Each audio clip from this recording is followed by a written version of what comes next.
premier education sessions, industry thought leaders, and world-class exhibitors. Anesthesiology 2017 is taking your career to the next level.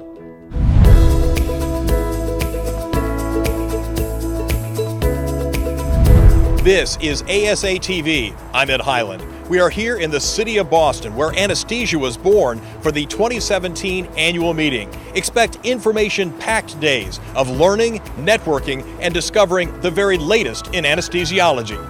You all have been an incredible inspiration as a field for changing all of the surgery and anesthesia care of our patients. Atul Gawande's bold visions for improving performance and safety in healthcare have made him one of the most sought-after speakers in medicine. A physician with a practitioner's grasp of the everyday challenges of healthcare delivery, Dr. Gawande explains that medical practice and philosophy have not kept pace with changes in healthcare over the last 100 years. Some of his research shows that creating a team checklist in the operating room reduces complications by half. We are not built to work together as teams. We are trained, rewarded, and hired to be cowboys. But it's pit crews that we need. It was a shift from saying we deliver stuff, operations and pills, to we deliver outcomes, safety and quality. That when he talked about the pit crew method of putting together teams to improve safety, I think that's really important. We don't work in these individual silos, we all work together.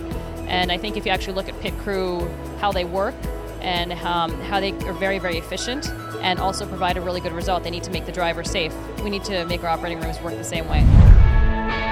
Thousands of industry professionals are here from around the world, not only gaining new insights from influential keynote speakers, but getting the chance to mingle with peers and innovators. Seeing new equipment, meeting new people. I like to see new products and things that I might be able to use in my practice. It's very exciting. It's too much. I mean, I didn't expect it's going to be this big.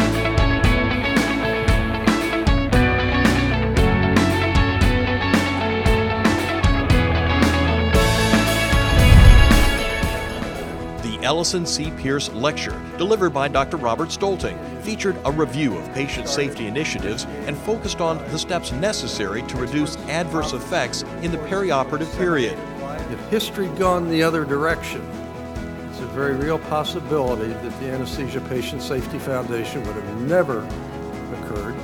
And again, safety as we know it today in anesthesia would be very different. Strategies included closing the gap between the perception of safety and the reality that much remains to be accomplished. How do you re-engineer processes for a successful perioperative surgical home? This panel tackled just that, highlighting the data demonstrating outcomes of the PSH Learning Collaborative 2.0, coordinated by ASA.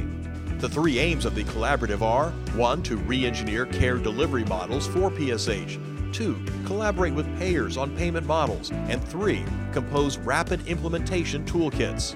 The thing that really intrigues me is, at the meetings like this, though, we're always preaching to the converted. The people, by nature, they come to these sessions because they're interested. What about, the 60, 70, 80% of folk out there for whom this isn't a priority? How do we get the message about these small-scale interventions that make a difference? Because through the traditional sort of journal article is not going to pick these things up really. I think everybody's searching for a way to compete today with the new value and cost initiatives, and this is the anesthesia perioperative surgical home is a great way to do that. For more information, head over to asahq.org/PSH. ASA is dedicated to giving members the research, education, and practice tools they need to serve their profession and their patients.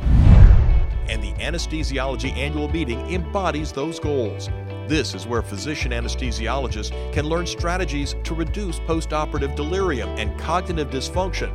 This major challenge spurred the ASA Brain Health Initiative, a multidisciplinary group to work with providers, payers, and the public to optimize cognitive recovery for adults 65 and older. From seasoned professionals to those just starting out, ASA provides invaluable learning.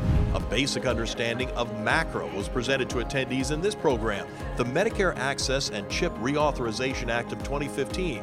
The sweeping reforms took effect this year, repealing the Sustainable Growth Rate (SGR) formula and creating the Quality Payment Program (QPP) that rewards physicians and clinicians for giving better care, not just more care. For more information, head to asahq.org/macro. Here at Anesthesiology 2017, prominent physicians are sharing their path to the C-suite. The demand for physician executive leaders and health organizations is unprecedented.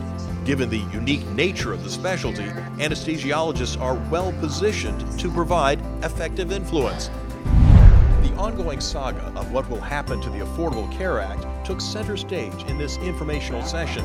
ASA was actively involved in discussions to attempt to ensure fair outcomes for the specialty. With repeal and replace in doubt, members need to keep close tabs on what Congress does or doesn't do. It's certainly relevant. It's something that affects all of us as healthcare providers, and like it or not, it's here and it's an important issue that we all have to be faced with. And I think this panel offered a nice overview with the history of the Act, where we are right now, and gives us some ideas of what we might look forward to seeing in the future.